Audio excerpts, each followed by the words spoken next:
Welcome back to Chamber Exchange, a TV show. I want to thank our sponsor, Bank Hometown. I'm thrilled to have with us in this final segment, Michael Welch, who's the president and CEO of UniBank. Michael, welcome. Tim, glad to be with you. Thanks for having me. Yeah, well, important milestone recently, well, a few different important milestones reached recently by UniBank, but one of them is reaching $2 billion in assets. And that's ironic in this difficult and strange year that we've had. But maybe you can kind of talk about what that means and what that allows you to do as a bank. Yeah, thanks, Tim. It took us 140 years to get to 1 billion, and then the last 10 years to get to 2 billion. And it is an important milestone because I think in the banking world, you have to have enough bulk and enough size. Yet we're committed, as you know, to staying local, being rooted here in Worcester County, Blackstone Valley. So the 2 million is a huge milestone because it allows us to have the bulk to serve, really what's going on in Worcester today. There's a lot of exciting projects. So, folks can come to us directly and get the loan size that they need to really help move the community forward. So it's been great. And did we ever think this would happen during the middle of the pandemic? We never did. But people kept calling, and they were looking for help. And, they have my personal cell phone.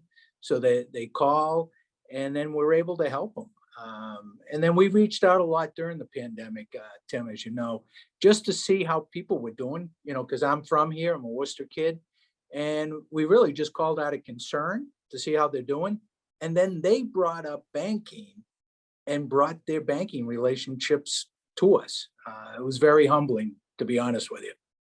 And you use the word community, and that's an important distinction, not just in terms of kind of the banking world, but given what we've been through. I mean, it's that sense of community engagement and being involved, which carried us through in a variety of different ways during the COVID-19 health and economic crisis. And one piece where we saw that our community banks really kind of engaged and stepped up was working with many of the businesses through the Paycheck Protection Program, or people not maybe having a real solid banking relationship, and this crisis underscoring the need to have that relationship and somebody you can talk to locally. Yes, so many people, when they reached out to me, and they said, Mike, I'm with one of the big banks, and I can't get through, never mind to the CEO, I can't get through to a person. And, I think, relationships are easy when everything's going good for everybody. But I think, when things are challenging, I think what we've learned is our need to stay together as Central Mass, Worcester, Blackstone Valley community, because when you need help, that's a phone call and you need someone to pick up the phone. And, I think that's what a lot of folks have learned, all of us, myself included. Well, the Chamber's been around for 146 years, UniBank now for 151, but the banking change, you've just talked about some of the changes just in the last, we've talked about some of the changes in the last 18 months with COVID, and you alluded to kind of, how long it took to get from $1 billion then to 2 billion assets. But maybe just for our viewers, a little history of UniBank and how it's kind of grown from kind of a bank that was primarily, in the South County and the Blackstone Valley, but kind of grown to be more regionally, and even a name change at one point. Yeah, thanks, Tim. So we were our founding start really was in Uxbridge Savings Bank in 1870, Whitensville Savings Bank in 1872. And then in the 80s, both banks serving the community, they realized, we really need to merge and to get together and to gain some size. So that was really our start. We've got a very dynamic board led by Tim Wickstrom, who's a longtime resident of Whitensville.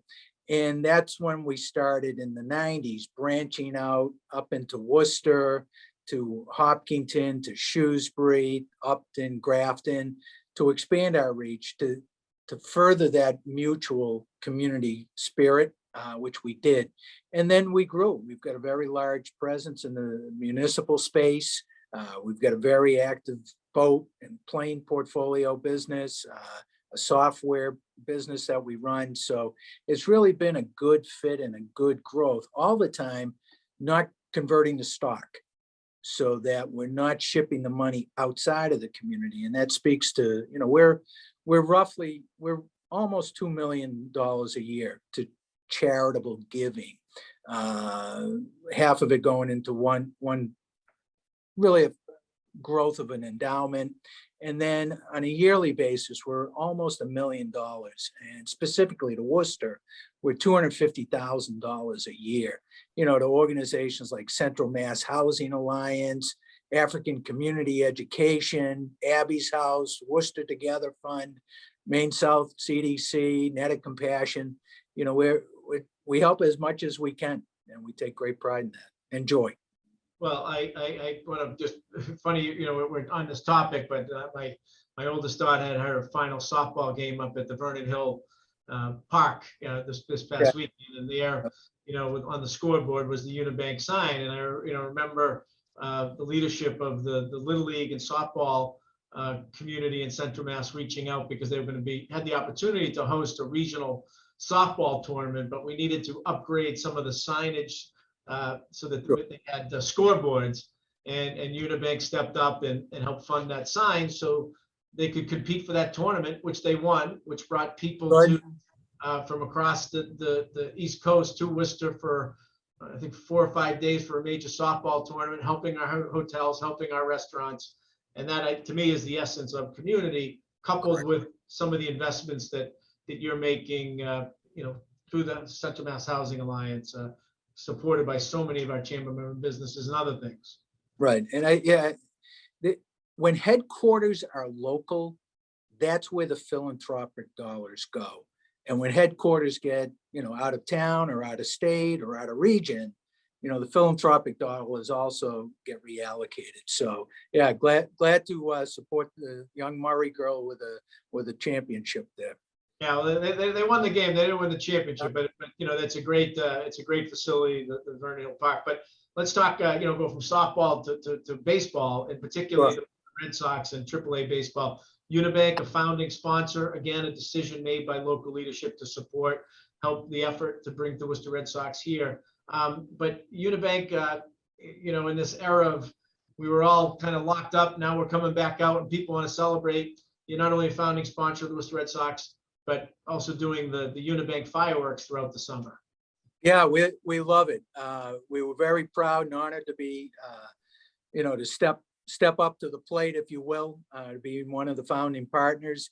We just thought this was a great opportunity, right, for the local business sector to bring such a premier organization into the city. And then as a result of that, everything that builds around the park. We think it's great for the city. There's great excitement.